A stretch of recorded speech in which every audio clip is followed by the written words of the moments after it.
Well, victory is complete for the new Liberal government in Victoria, with confirmation it'll control the upper house of Parliament as well. The news cements Labor's defeat, and with the dust settled, the analysis has now begun. Victorian Federal Labor MP Kelvin Thomson says the Brumby government was a victim of more than just the "it's time" factor, which we heard again and again. And he joins us now in the studio for a little bit of a post-mortem. Kelvin Thomson, good morning. Good morning, Virginia. Good morning, Michael. Good morning. Thanks for joining us. What do you think was at the heart of the Labor government's loss?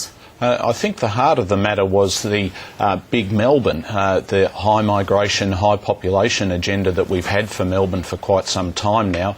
An extra 200 people a day, 1,500 people a week, 75,000 a year, and the consequences of that on people living in Melbourne: increasing cost of living pressures, declining housing affordability, planning problems, traffic congestion, crime, all of those things. That's the whole lot.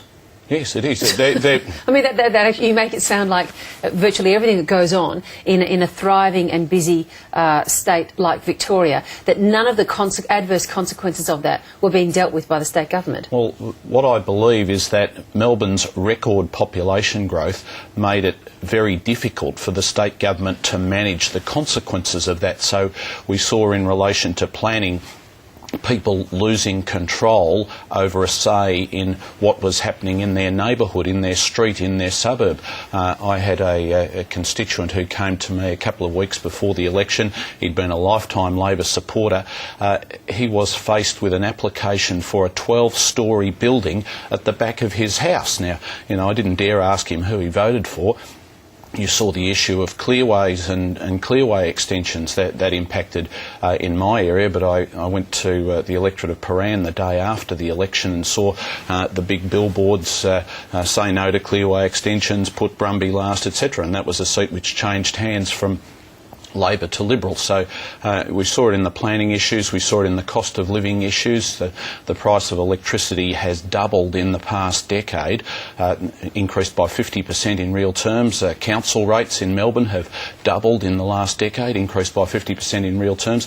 These are consequences of runaway population growth, and they're the things that I think we need to understand and address. So you'd be unhappy with the political problems there, because the campaign was basically focusing on a lot of big picture issues, trying to pander to the Greens, very little mention of these day-to-day cost of living issues. Well, I think we have to understand that cost of living issues were very important, and to think about solutions. But they didn't really, in relative terms, much of a mention from John Brumby during the campaign itself.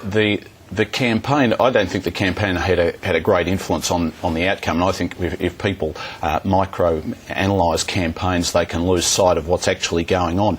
The thing that worried voters in the federal election in 2007 and worked for us was cost of living issues. In 2010, this year, it worked against us. It worked against the state government similarly. So I think we have to understand that high migration, high population agenda is driving those problems, and come up with some solutions. In relation to electricity and council rates and the like, it is not beyond the power of state governments to say to these utilities and companies, we are going to peg your electricity price rises to, say, the cost of the pension rise, so that people in ordinary households and pensioners don't have to bear the brunt of these things. What you're describing is a state government that lost touch with its people. Is that what happened? Well, I think to some extent that's right, Virginia. If you have a situation where electricity prices go up by 50% in real terms, and council rates go up by 50% in real terms, and gas prices go up and water prices go up, people are feeling those pressures.